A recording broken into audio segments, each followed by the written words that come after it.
Bonsoir Céline Boussier. Bonsoir. Soyez la bienvenue sur TV5 Monde. Vous racontez votre histoire dans ce livre qui a pour titre « Les enfants du silence, donner une voix à ceux qui n'en ont pas ». C'est aux éditions HarperCollins. J'aimerais commencer cette entrevue par l'épigraphe de votre ouvrage. Vous savez, c'est cette citation que l'on trouve avant le début du livre. « Les personnes en situation de handicap sont des personnes de droit, non des objets de soins ». Les mots sont de Catalina Davandas Aguilar, rapporteuse spéciale des Nations Unies sur les droits des personnes handicapées. C'était il y a quelques années. Pourquoi sont-ils importants à vos yeux, ces mots qu'a prononcés cette femme ? Ils sont importants parce que les personnes en situation de handicap, encore aujourd'hui dans notre société, sont considérées comme des citoyens de seconde zone. Ils n'ont pas voix au chapitre, pas voix à la cité. Et régulièrement, leurs droits, alors qu'ils sont constitutionnels et fondamentaux, sont bafoués. Ça veut dire que ce soit des enfants ou des personnes âgées dans des maisons de retraite, quand elles sont en situation de handicap, il y a une tendance à les déshumaniser et que ça produit parfois des comportements... Tout à fait. C'est que ça soit des personnes fragiles ou vulnérables, ce qui englobe le tout. Ce sont des êtres humains avant tout qu'on a vraiment tendance, aujourd'hui encore, à déshumaniser, à ne pas regarder et à ne pas traiter de manière digne et respectueuse.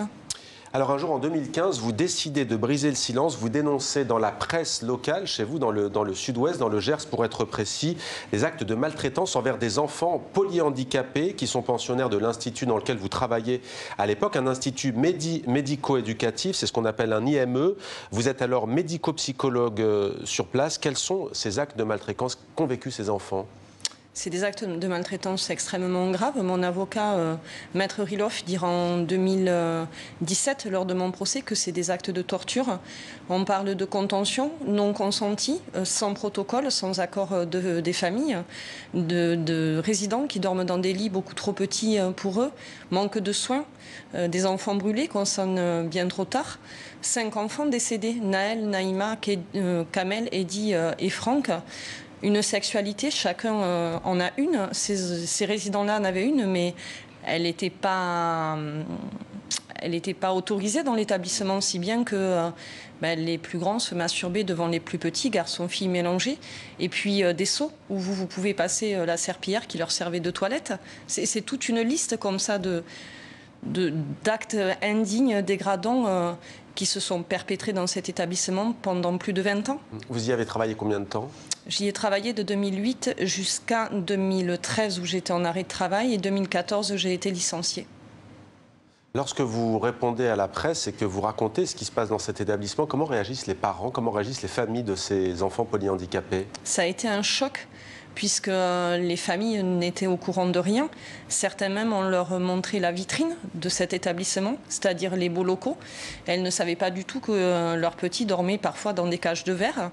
Et ça a été un drame et un choc parce qu'elles ont vu la réalité des conditions de vie de leurs petits. Et d'autant plus un drame que ces familles, c'est la double peine en fait. Elles mettent un enfant au monde en situation de handicap. Déjà, elles culpabilisent, la société les fait culpabiliser parce que c'est des personnes à charge, ce sont entre guillemets des boulets, et qu'en plus, quand elles les placent, parce que parfois les parents n'ont pas d'autre choix, la double, voire triple peine, c'est que on ne leur rend pas leur place de parents, et pourtant c'est la loi du 2-2-2002, logiquement, le résident et les familles ont cette place qui leur revient de droit, dans le projet individualisé, dans les protocoles. Et ces victimes ne pouvaient pas témoigner, ne pouvaient pas raconter à leurs proches, lorsqu'elles leur rendaient visite, ce qu'elles subissaient?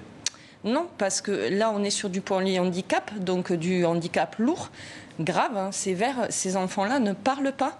Les enfants du silence, qui est un hommage aussi à Bernadette Collignon, la lanceuse d'alerte de 99, qui a été injustement condamnée pour avoir dénoncé les mêmes propos. Alors, ils ne parlent pas avec la voix de Molière, certes, mais ils communiquent quand même. Ils communiquent avec les sourires, ils communiquent avec le regard, avec les gestes. Parfois, ils tapent, ils crient, mais ils parlent. Faut-il encore vouloir...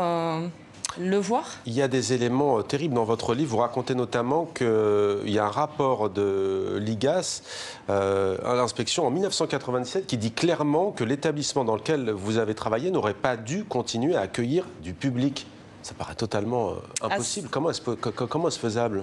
C'est faisable parce que l'ONU, quand elle a interrogé la France en 2016, elle a dénoncé l'impunité de ces établissements et elle a dénoncé clairement l'IME de Moussaron.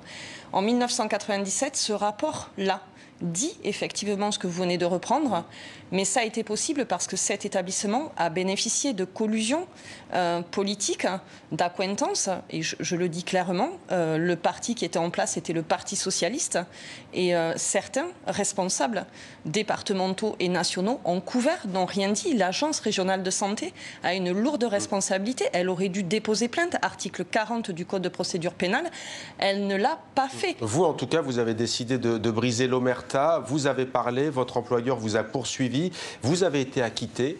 Première lanceuse d'alerte en France, premier lanceur ou lanceuse d'alerte acquittée en France.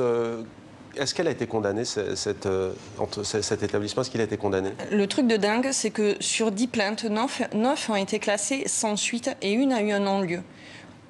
3 lanceurs d'alerte précédents, Didier en 95, Bernadette Christel en 99. Ouais. Bernadette est là, elle m'accompagne, elle m'attend en coulisses. Tous ont été condamnés. Ces dirigeants, les responsables de ces actes de maltraitance n'ont jamais été mis en examen, n'ont jamais été condamnés. Et ce qu'on veut aujourd'hui par-dessus tout, c'est que ça sera un honneur pour la République française, pour le gouvernement français, qu'enfin ils soient condamnés, qu'enfin ça serve d'exemple, parce que ce qui nous inquiète aujourd'hui, cette famille est partie. On aura au moins réussi ça. Mais les actuels repreneurs, Clinipol, continuent à nier la maltraitance institutionnelle et continue à dire qu'on a détourné ces images. Nous sommes aujourd'hui en droit de nous dire si Clinipol nie la maltraitance, qu'est-ce qu'il va devenir de ces enfants? Vous, en tout cas, vous avez été, je dis, acquitté, relaxé pour être très précis. Juste une question aussi sur le combat que vous menez, du coup, sur ce courage, finalement, de dénoncer les agissements d'une entreprise, de son employeur. C'est pas toujours évident. Certaines et certains ont peur de perdre leur emploi. D'ailleurs, vous n'avez plus de travail au moment où l'on parle. Il y a eu des progrès avec ce verdict qui a été proposé, cette relaxe à votre rencontre, mais vous dites qu'il y a encore beaucoup de travail à faire. Il y a énormément de travail en matière de protection, déjà, pour les lanceurs d'alerte.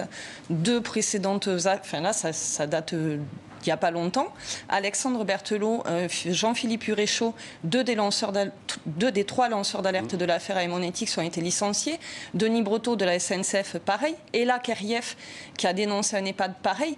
Aujourd'hui encore, on voit très bien que les derniers garants de la démocratie que nous sommes quand même des vigies citoyennes, on n'est toujours pas protégés. Il y a la loi Sapin 2 que vous citez d'ailleurs du 9 décembre 2016 qui est censée protéger les employés. Oui, elle est censée protéger, tout comme moi dans mon emploi. Je suis dans l'obligation de dénoncer les actes de maltraitance, sinon je suis passible de 3 ans d'emprisonnement et de 45 000 € d'amende.